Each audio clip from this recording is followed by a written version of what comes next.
Man, who says you need snipers only to hit bangers?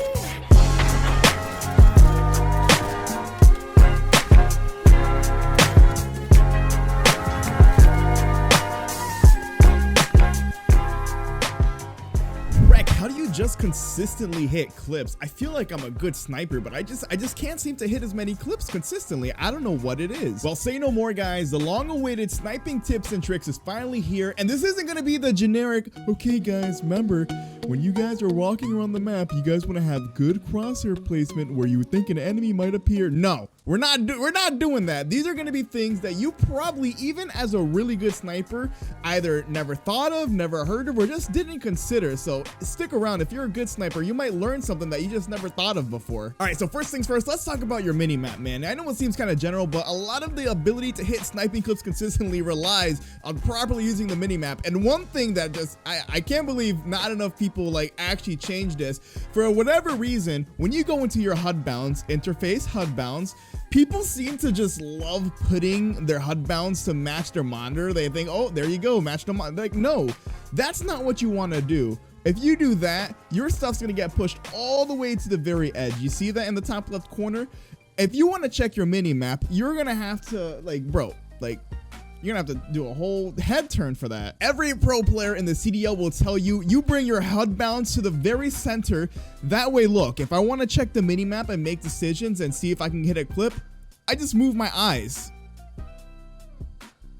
For whatever reason, a lot of you guys probably already knew that, but if you didn't know that, or you just never considered it, now you know. Bring those HUD bounds to the very center so that when you check your minimap, it's just a quick little glance over and you can make your decisions. That's the difference between good players and great players, and the ability to hit clips and just running around not knowing anything or anywhere that anyone spawned. And now this brings me to the next point. Obviously, we all know the best way to hit clips is right there in the spawn, right? That's how you always hit the bangers. So one thing that I would suggest, if maybe you just find yourself not being able to find people, not getting those opportunities to hit clips, is you could sacrifice a perk and actually run forward intel. It makes the mini map bigger. I'll actually do it right now. So yeah, this is great for learning spawns. On Newtown, you can see the whole dang map, and when people spawn, it actually glows red as to the area where they're spawning, and then it's even better when you got a UAV up and everything. So yeah, maybe you want to use forward intel if you're just like not familiar with all the spawns on the map. Someone like me, I played this game for years, and the spawns just kind of come naturally. You also remember where you die and where you spawn, and you pick up on the spawns really quick. But yeah, if you guys want to like get better at that, learn the spawns, use forward intel, and then once you got it down, you really don't need forward intel anymore. But if you're just learning them, it's very helpful. And I guarantee you, if you have better spawn knowledge, you will get more kills and you will hit more clips like I do. So yeah. And now to keep the topic on spawns, something you actually saw in the intro clip that you probably didn't pick up on is I actually stopped using UAVs, because the way I see it, everybody on your team rocks UAV. It's the most common thing. I actually started running sentry guns, and it's not to place the sentry guns in mid where it's just going to take all the kills and stuff. I actually place the sentry gun in the back of the spawn that you don't want the enemy spawning. Granted, it doesn't work 100% of the times. If somebody pushes up into that full spawn and you have a sentry gun here, they'll still spawn there, but it makes it a lot tougher to actually force them into the bad spawn flip, you know? And lastly, speaking of teammates and not flipping spawns, if you guys saw the very infamous 5-on-7, one of the best clips on the game, one thing that I did at the very start of that game is actually talk to the teammates. I feel like people don't do this enough, but let's say you're playing domination, right? I will literally tell my teammates, hey bro, once we got A and B, don't go into C and don't flip the spawns, please. Now, granted, some of them don't care and they'll do it anyways, but you'd be surprised how many times that actually works when it's like, hey bro, can you back out of their spawn? I don't want you to flip the spawn. Don't be an a-hole about it. Be nice about it and be like, hey bro, don't flip the spawns. Back up, bro. You're going too far. Like I do that all the time, and it saved me and possibly even granted me clips because of it, because they're like, okay, this guy doesn't want me to flip the spawns. He said it. I heard him. I won't do it. And they actually don't do it. into it. Let's talk a little bit about input delay. We're actually gonna go window out into my desktop screen, and I'm gonna open up my DS4 Windows. I'm just gonna say it right now. I know a lot of people, I think even BAMs and some of the other like top controller players that I know of within the sniping community play on a wired controller. If you want the most out of your controller, especially if it's a PS4, PS5 dual shock technology or dual sense technology controller, which PS4 and 5 are, you want to be using DS4 Windows. It is a no-brainer. I'm not going to do a DS4 Windows tutorial, but it is how you can achieve the most, consistent 1 millisecond response time, least amount of input latency if you're using DS4 Windows. It's actually really good. You can look up a YouTube video. I'm not going to get into it. However,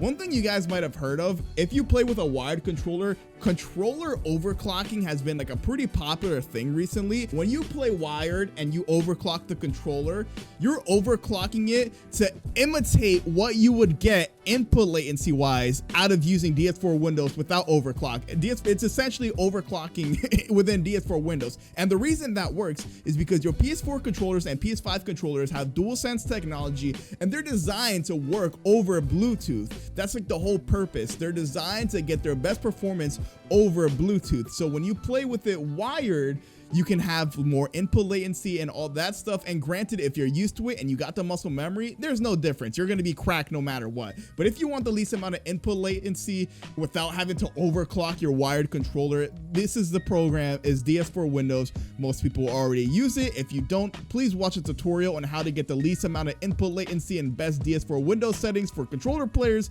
It's gonna do you justice, and it's gonna really make you feel smooth with super low latency and input delay and all that good stuff. So yeah, you're welcome. If you're not already using that, use it. Now let's actually talk about something gameplay mechanics wise. Who is more likely to win this gunfight? Let's say there's the guy right there in garage, right there, and you go like this.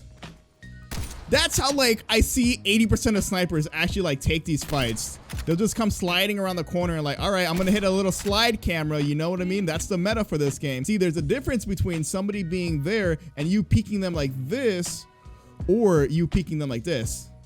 That's a slide cancel. That's a proper slide cancel. Right onto the heady.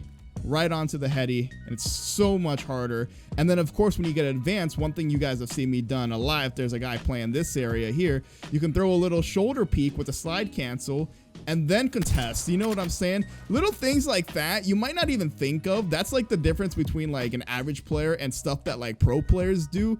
But it's the difference between getting one kill and not. And with that one kill, it turns into a banger clip. You know what I'm saying? So yeah, basically what I want you guys to do is break the habit of just sliding those corners and aiming in to cancel the slide, because that works, right? You could still slide and aim in to cancel the slide. But if you double tap the slide, for me, I still actually slide with circle because I got big thumbs. I don't play claw. And what I do is like, you see that? That's a good slide cancel. You don't over peek yourself out in the open unless you're going off for the clip. You don't over peek yourself out in the open. You proper slide cancel. I accidentally crouched there, but yeah, try to break that habit of just sliding around corners and aiming in, and actually do proper slide cancels to the heady. See that?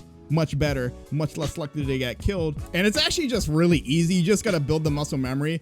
You can just walk around the map doing it. See? That's so much better if you're going to contest somebody there. It's so much better to do that than to do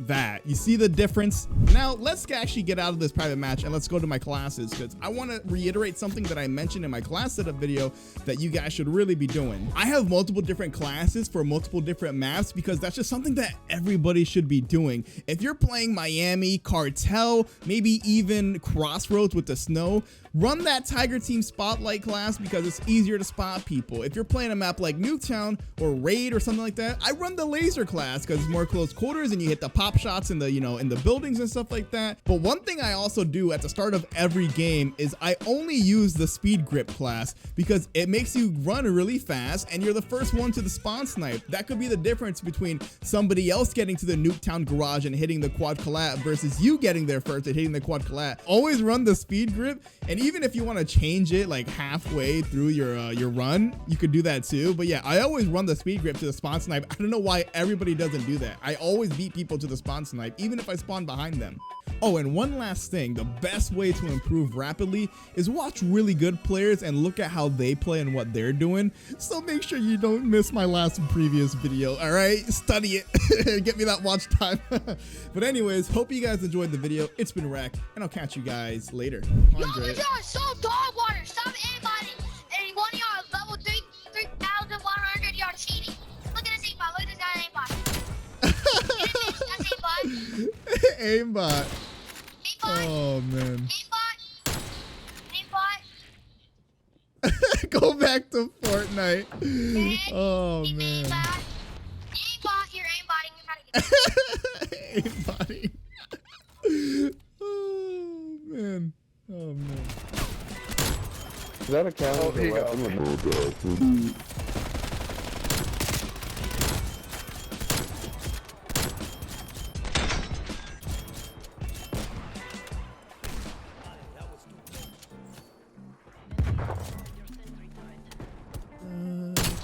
Boom. Wait.